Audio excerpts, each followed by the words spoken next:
The Story of the Goblins Who Stole a Sexton by Charles Dickens. In an old abbey town down in this part of the country, a long, long while ago, so long that the story must be a true one because our great-grandfathers implicitly believed it, there officiated as sexton and grave-digger in the churchyard, one Gabriel Grubb. It by no means follows that because a man is a sexton and constantly surrounded by the emblems of mortality, therefore he should be a morose and melancholy man. Your undertakers are the merriest fellows in the world, and I once had the honour of being on intimate terms with a mute who in private life and off duty was as comical and jocose a little fellow as ever chirped out a devil-may-care song without a hitch in his memory or drained off a good stiff glass without stopping for breath. But notwithstanding these precedents to the contrary, Gabriel Grubb was an ill-conditioned, cross-grained, surly fellow, a morose and lonely man who consorted with nobody but himself, and an old wicker bottle which fitted into his large, deep waistcoat pocket, and who eyed each merry face as it passed him by with such a deep scowl of malice and ill humour as it was difficult to meet without feeling something the worse for. A little before twilight, one Christmas Eve, Gabriel shouldered his spade, lighted his lantern, and betook himself towards the old churchyard. For he had got a grave to finish by next morning, and feeling very low, he thought it might raise his spirits, perhaps, if he went on with his work at once. As he went his way up the ancient street, he saw the cheerful light of the blazing fires gleam through the old casements, and heard the loud laugh and the cheerful shouts of those who were assembled around them. He marked the bustling preparations for next day's cheer, and smelled the numerous savoury odours consequent thereupon as they steamed up from the kitchen windows in clouds. All this was gall and wormwood to the heart of Gabriel Grubb, and when groups of children bounded out of the houses, tripped across the road, and were met, before they could knock at the opposite door, by half a dozen curly-headed little rascals who crowded round them as they flocked upstairs to spend the evening in their Christmas games, Gabriel smiled grimly and clutched the handle of his spade with a firmer grasp as he thought of measles, scarlet fever, thrush, whooping cough, and a good many other sources of consolation besides.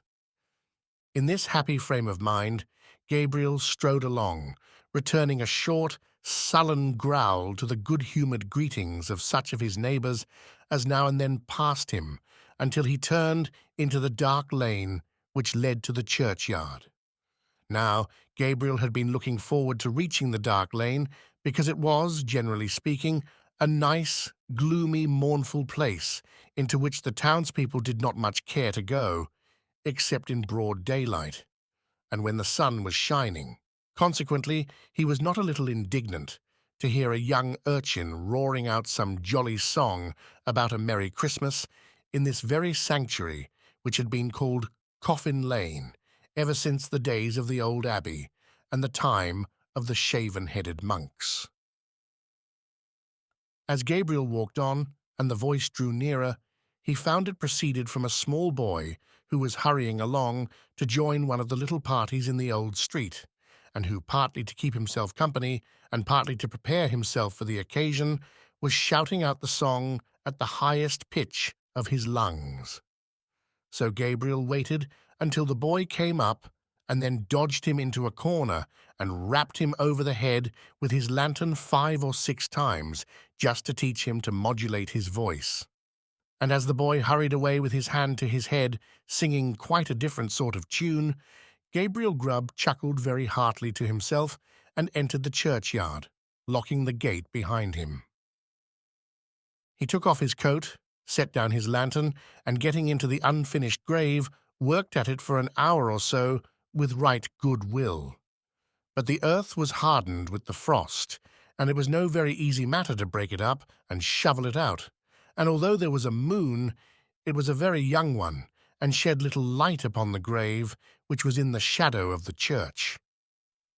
At any other time, these obstacles would have made Gabriel Grubb very moody and miserable, but he was so well pleased with having stopped the small boy's singing that he took little heed of the scanty progress he had made and looked down into the grave when he had finished work for the night with grim satisfaction, murmuring as he gathered up his things. Brave lodgings for one, brave lodgings for one, a few feet of cold earth when life is done, a stone at the head, a stone at the feet, a rich juicy meal for the worms to eat, rank grass overhead and damp clay around. Brave lodgings for one these in holy ground. Ho, ho! Laughed Gabriel Grubb as he sat himself down on a flat tombstone, which was a favourite resting place of his, and drew forth his wicker bottle. A coffin at Christmas, a Christmas box. Ho, ho, ho! Ho, ho, ho! Repeated a voice which sounded close behind him. Gabriel paused in some alarm in the act of raising the wicker bottle to his lips, and looked round. The bottom of the oldest grave about him was not more still and quiet than the churchyard in the pale moonlight. The cold hoarfrost glistened on the tombstones and sparkled like rows of gems among the stone carvings of the old church. The snow lay hard and crisp upon the ground, and spread over the thickly strewn mounds of earth, so white and smooth a cover that it seemed as if corpses lay there, hidden only by their winding sheets. Not the faintest rustle broke the profound tranquillity of the solemn scene. Sound itself appeared to be frozen up, all was so cold and still. It was the echoes, said Gabriel Grubb, raising the bottle to his lips again. It was not, said a deep voice. Gabriel started up and stood rooted to the spot with astonishment and terror, for his eyes rested on a form that made his blood run cold. This is a scan of the original illustration that Dickens' favourite illustrator Phiz made for this story at its publication. I'll incorporate a better copy when I come across one. Seated on an upright tombstone close to him was a strange, unearthly figure whom Gabriel felt at once was no being of this world. His long, fantastic legs, which might have reached the ground, were cocked up and crossed after a quaint, fantastic fashion. His sinewy arms were bare, and his hands rested on his knees. On his short, round body he wore a close covering, ornamented with small slashes. A short cloak dangled at his back, the collar was cut into curious peaks, which served the goblin in lieu of ruff or neckerchief, and his shoes curled up at his toes into long points.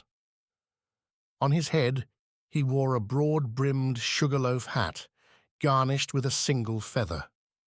The hat was covered with the white frost, and the goblin looked as if he had sat on the same tombstone very comfortably for 200 or 300 years. He was sitting perfectly still, his tongue was put out as if in derision, and he was grinning at Gabriel Grubb with such a grin as only a goblin could call up. It was not the echoes, said the goblin. Gabriel Grubb was paralyzed and could make no reply. What do you do here on Christmas Eve? Said the goblin sternly. I came to dig a grave, sir, stammered Gabriel Grubb. What man wanders among graves and churchyards on such a night as this? Cried the goblin. Gabriel Grubb! Gabriel Grubb! Screamed a wild chorus of voices that seemed to fill the churchyard. Gabriel looked fearfully round. Nothing was to be seen. What have you got in that bottle? Said the goblin. Hollands, sir, replied the sexton, trembling more than ever, for he had bought it of the smugglers, and he thought that perhaps his questioner might be in the excise department of the goblins. Who drinks Hollands alone, and in a churchyard on such a night as this? Said the goblin. Gabriel Grubb! Gabriel Grubb! Exclaimed the wild voices again. The goblin leered maliciously at the terrified sexton, and then raising his voice exclaimed, And who, then, is our fair and lawful prize? To this inquiry The invisible chorus replied in a strain that sounded like the voices of many choristers singing to the mighty swell of the old church organ, a strain that seemed borne to the sexton's ears upon a wild wind and to die away as it passed onward. But the burden of the reply was still the same. Gabriel Grubb, Gabriel Grubb. The goblin grinned a broader grin than before as he said, "Well, Gabriel, what do you say to this?" The sexton gasped for breath. "What do you think of this, Gabriel?" said the goblin, kicking up his feet in the air on either side of the tombstone and looking at the turned-up points with as much complacency as if he had been contemplating the most fashionable pair of Wellingtons in all Bond Street. It's very curious, sir," replied the sexton, half dead with fright. "Very curious and very pretty, but I think I'll go back and finish my work, sir, if you please." "Work?" said the goblin. "What work?" "The grave, sir. Making the grave," stammered the sexton. "Oh, the grave, eh?" said the goblin. "Who makes graves at a time when all other men are merry and takes a pleasure in it?" Again the mysterious voices replied, "Gabriel Grubb, Gabriel Grubb."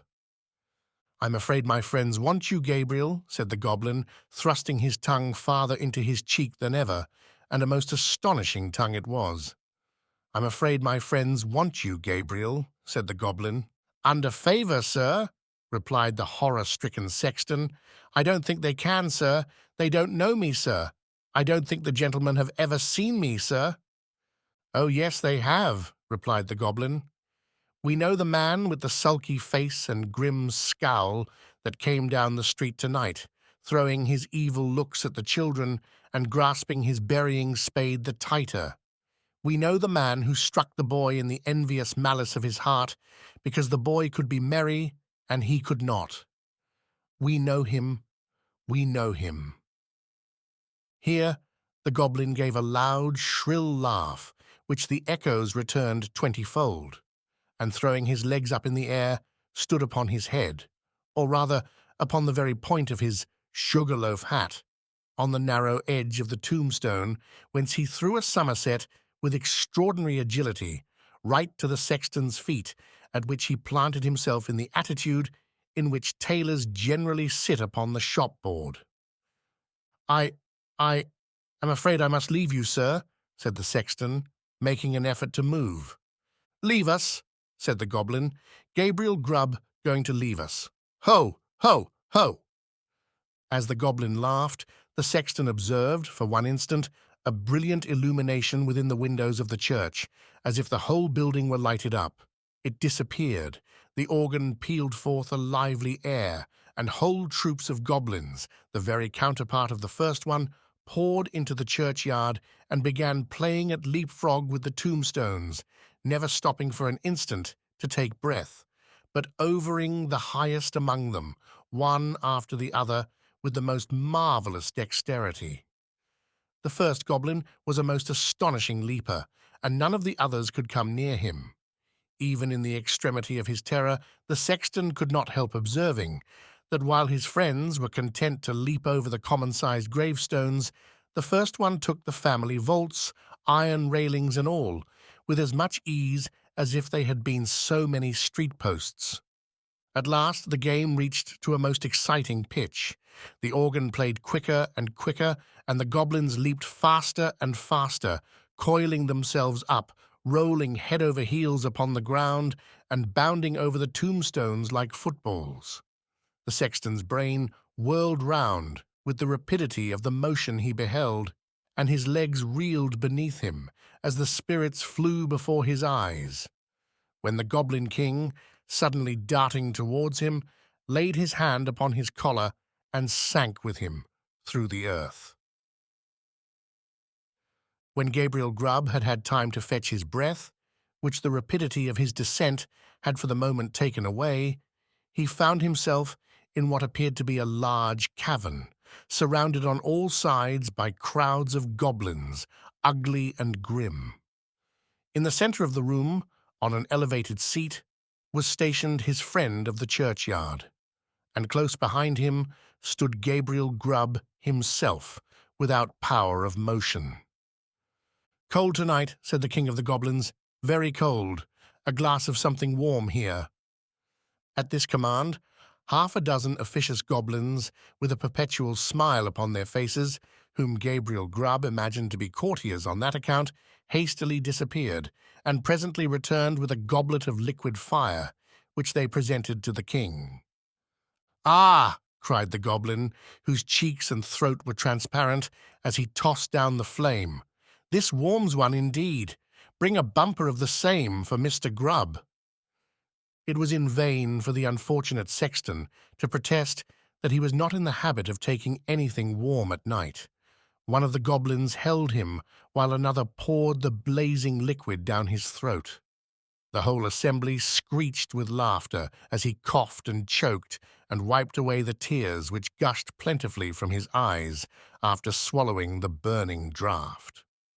"And now," said the king, fantastically poking the taper corner of his sugar-loaf hat into the sexton's eye, and thereby occasioning him the most exquisite pain, "and now show the man of misery and gloom a few of the pictures from our own great storehouse."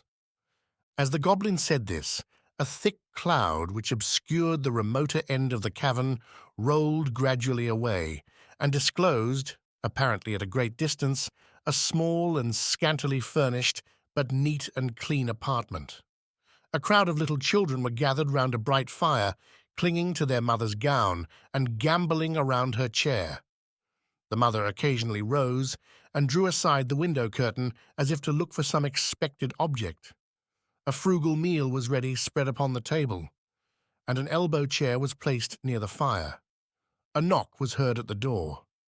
The mother opened it, and the children crowded round her and clapped their hands for joy as their father entered. He was wet and weary, and shook the snow from his garments as the children crowded round him, and seizing his cloak, hat, stick, and gloves with busy zeal, ran with them from the room. Then, as he sat down to his meal before the fire, the children climbed about his knee, and the mother sat by his side, and all seemed happiness and comfort. But a change came upon the view, almost imperceptibly. The scene was altered to a small bedroom, where the fairest and youngest child lay dying. The roses had fled from his cheek, and the light from his eye. And even as the sexton looked upon him with an interest he had never felt or known before, he died. His young brothers and sisters crowded round his little bed and seized his tiny hand, so cold and heavy. But they shrank back from its touch and looked with awe on his infant face. For calm and tranquil as it was, and sleeping in rest and peace as the beautiful child seemed to be, they saw that he was dead, and they knew that he was an angel looking down upon and blessing them from a bright and happy heaven. Again, the light cloud passed across the picture, and again the subject changed. The father and mother were old and helpless now, and the number of those about them was diminished more than half. But content and cheerfulness sat on every face and beamed in every eye as they crowded round the fireside and told and listened to old stories of earlier and bygone days. Slowly and peacefully the father sank into the grave, and soon after the sharer of all his cares and troubles followed him to a place of rest. The few who yet survived them kneeled by their tomb and watered the green turf which covered it with their tears, then rose and turned away sadly and mournfully, but not with bitter cries or despairing lamentations, for they knew that they should one day meet again, and once more they mixed with the busy world, and their content and cheerfulness were restored. The clouds settled upon the picture and concealed it from the sexton's view. "What do you think of that?" said the goblin, turning his large face towards Gabriel Grubb. Gabriel murmured out something about its being very pretty, and looked somewhat ashamed as the goblin bent his fiery eyes upon him. "You miserable man," said the goblin in a tone of excessive contempt. "You." He appeared disposed to add more, but indignation choked his utterance, so he lifted up one of his very pliable legs, and flourishing it above his head a little, to ensure his aim, administered a good sound kick to Gabriel Grubb, immediately after which all the goblins in waiting crowded round the wretched Sexton and kicked him without mercy, according to the established and invariable custom of courtiers upon earth, who kick whom royalty kicks and hug whom royalty hugs. "Show him some more," said the king of the goblins. At these words the cloud was dispelled, and a rich and beautiful landscape was disclosed to view. There is just such another to this day within half a mile of the old abbey town. The sun shone from out the clear blue sky, the water sparkled beneath his rays, and the trees looked greener, and the flowers more gay, beneath its cheering influence. The water rippled on with a pleasant sound. The trees rustled in the light wind that murmured among their leaves, the birds sang upon the boughs, and the lark caroled on high her welcome to the morning. Yes, it was morning, the bright, balmy morning of summer. The minutest leaf, the smallest blade of grass, was instinct with life. The ant crept forth to her daily toil, the butterfly fluttered and basked in the warm rays of the sun. Myriads of insects spread their transparent wings and revelled in their brief but happy existence. Man walked forth, elated with the scene, and all was brightness and splendor. "You a miserable man," said the king of the goblins, in a more contemptuous tone than before. And again the king of the goblins gave his leg a flourish. Again it descended on the shoulders of the Sexton. And again the attendant goblins imitated the example of their chief. Many a time the cloud went and came, and many a lesson it taught to Gabriel Grubb, who, although his shoulders smarted with pain from the frequent applications of the goblin's feet thereunto, looked on with an interest that nothing could diminish. He saw that men who worked hard and earned their scanty bread with lives of labor were cheerful and happy, and that to the most ignorant the sweet face of nature was a never-failing source of cheerfulness and joy. He saw those who had been delicately nurtured and tenderly brought up, cheerful under privations and superior to suffering that would have crushed many of a rougher grain, because they bore within their own bosoms the materials of happiness, contentment, and peace. He saw that women, the tenderest and most fragile of all God's creatures, were the oftenest superior to sorrow, adversity, and distress, and he saw that it was because they bore, in their own hearts, an inexhaustible wellspring of affection and devotion. Above all, he saw that men like himself, who snarled at the mirth and cheerfulness of others, were the foulest weeds on the fair surface of the earth. And setting all the good of the world against the evil, he came to the conclusion that it was a very decent and respectable sort of world after all. No sooner had he formed it than the cloud which had closed over the last picture seemed to settle on his senses and lull him to repose. One by one, the goblins faded from his sight, and, as the last one disappeared, he sank to sleep. The day had broken when Gabriel Grubb awoke and found himself lying at full length on the flat gravestone in the churchyard, with the wicker bottle lying empty by his side, and his coat, spade, and lantern, all well whitened by the last night's frost, scattered on the ground.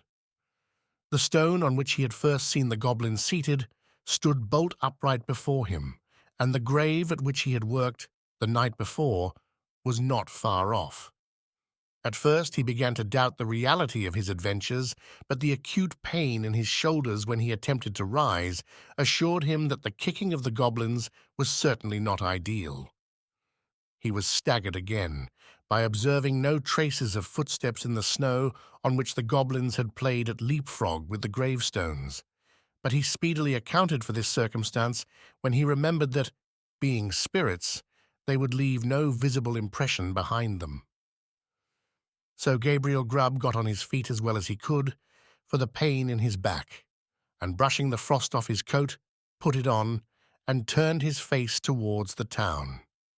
But he was an altered man, and he could not bear the thought of returning to a place where his repentance would be scoffed at, and his reformation disbelieved. He hesitated for a few moments, and then turned away to wander where he might and seek his bread elsewhere. The lantern, the spade, and the wicker bottle were found, that day, in the churchyard. There were a great many speculations about the sexton's fate at first, but it was speedily determined that he had been carried away by the goblins, and there were not wanting some very credible witnesses who had distinctly seen him whisked through the air on the back of a chestnut horse blind of one eye, with the hind quarters of a lion and the tail of a bear. At length all this was devoutly believed, and the new sexton used to exhibit to the curious, for a trifling emolument, a good-sized piece of the church weathercock which had been accidentally kicked off by the aforesaid horse in his aerial flight, and picked up by himself in the churchyard a year or two afterwards. Unfortunately, these stories were somewhat disturbed by the unlooked-for reappearance of Gabriel Grubb himself, some 10 years afterwards, a ragged, contented, rheumatic old man. He told his story to the clergyman and also to the mayor, and in course of time it began to be received as a matter of history, in which form it has continued down to this very day. The believers in the weathercock tale, having misplaced their confidence once, were not easily prevailed upon to part with it again, so they looked as wise as they could, shrugged their shoulders, touched their foreheads, and murmured something about Gabriel Grubb having drunk all the Hollands, and then fallen asleep on the flat tombstone, and they affected to explain what he supposed he had witnessed in the goblin's cavern by saying that he had seen the world and grown wiser. But this opinion, which was by no means a popular one at any time, gradually died off. And be the matter how it may, as Gabriel Grubb was afflicted with rheumatism to the end of his days, this story has at least one moral, if it teach no better one, and that is, that if a man turns sulky and drink by himself at Christmas time, he may make up his mind to be not a bit the better for it. Let the spirits be never so good, or let them be even as many degrees beyond proof as those which Gabriel Grubb saw in the goblin's cavern.